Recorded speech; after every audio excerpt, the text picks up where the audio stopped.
এই মুহূর্তে আমরা এখন আল-আমিন মিশনের একটি শাখা ইংলিশ মিডিয়াম চিনপায় ব্রাঞ্চে এসে পৌঁছালাম। আর সাথে আমাদের ছোট ছোট বাচ্চারা এসেছে। আজকে এখানে সায়েন্স এক্সিবিশন হতে চলেছে। তো এটা 6তম, অর্থাৎ 6বারের মতো, 6বারের মতো এটা সায়েন্স এক্সিবিশন হচ্ছে। এর আগে আমরা এখানে 3বার এসেছি এবং first prize, second prize, third prize এরকম প্রাইজ জিতেছি। এখনও পর্যন্ত এখানে শুরু হয়নি। পিছনে অনেকগুলো স্টল আছে, স্টলগুলো এখন আপাতত চলছে কাজ। আর এখানকার যে স্টুডেন্টগুলো আছে সেগুলো তারা কাজ করছে, চেয়ার বেঞ্চ সব এসেছে। মোটামুটি 10টা কিংবা 11টা থেকে শুরু হবে।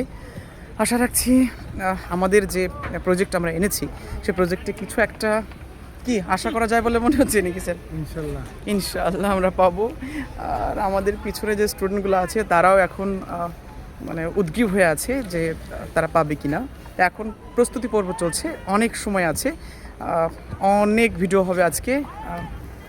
তো কিছু বলবেন স্যার? না আমি কিছু বলবো না। বলেন বলেন কিছু বলেন কিছু বলেন কিছু তোরা কিছু বলি বাবু। এদের অনেক লজ্জা, তাই এরা কিছু বলবে না। তো আবার দেখা হবে পরে একটা ভিডিও।